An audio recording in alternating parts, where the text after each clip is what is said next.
Je vous ai préparé quelque chose sur la première vertu, la foi, car celle-ci se partage. Alors en attendant votre témoignage, je vous apporte le mien dans le but de tisser un lien de confiance entre nous. Et faire un d'accord, pas d'accord plus tard serait intéressant et dans le domaine du possible. Donc, à mes 3 semaines de vie, on m'a baptisé catholique. Bien sûr, on ne m'a pas demandé mon avis, comme à la plupart des naissances. Mais bon, je fus étiqueté. J'ai reçu une formation catholique virtueuse, le couvent, les écoles privées, les obligations, l'éducation, pas le droit de sortir avant mes 18 ans, etc., quoi. Il est vrai que je ne me suis jamais senti à ma place dans cette religion créée uniquement par les hommes. Je n'étais pas d'accord non plus sur leur doctrine du célibat des prêtres, alors qu'il est bien notifié dans la Bible. Allez et multipliez-vous dans Genèse 1,28. Et pour cela, il faut bien être un homme et une femme, non? Romains 1,26-27. C'est tout de même plus pratique. Tant et si bien, cette éducation forcée par mes parents a commencé à dessiner un tout autre esprit. Mais dès mon entrée en adolescence, je suis entré dans une très grande traversée d'un désert sans foi.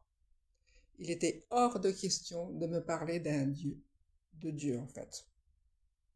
Cela a duré pour bien 30 ans, jusqu'à ma rencontre avec une personne par laquelle j'ai reçu une formation très poussée dans le protestantisme.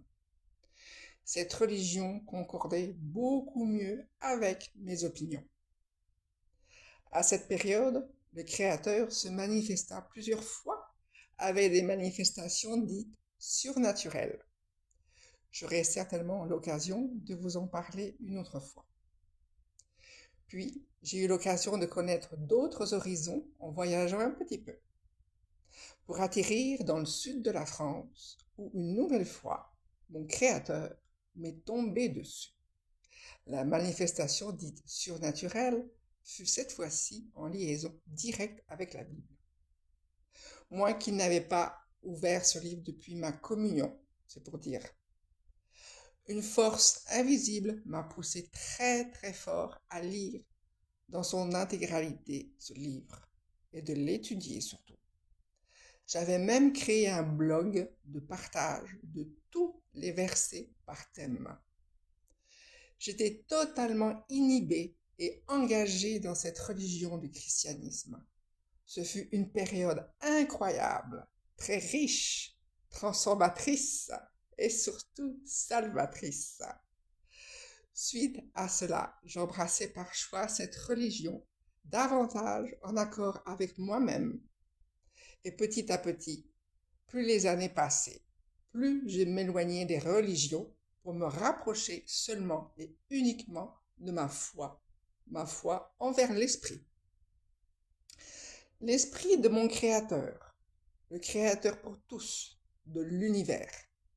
Qu'importe son nom, il est partout, il est un tout. Pour moi, aujourd'hui, ma foi n'a plus d'étiquette. Elle est totalement libre. Mais une chose est sûre, et qu'elle apporte beaucoup. On peut s'étiqueter, être athée aussi. Grand bien face à ceux qui se proclament ainsi.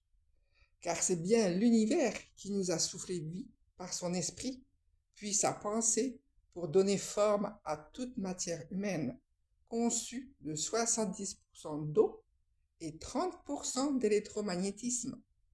On peut donc comprendre dans ce cas que l'on attire ce dont on vibre. Donc, que l'on soit athée ou de n'importe quelle religion, nous sommes tous esprits. Le pourquoi de ce rappel en cette période apocalyptique dans laquelle les humains sont en train d'oublier cette sagesse. Aimez-vous les uns les autres. Merci.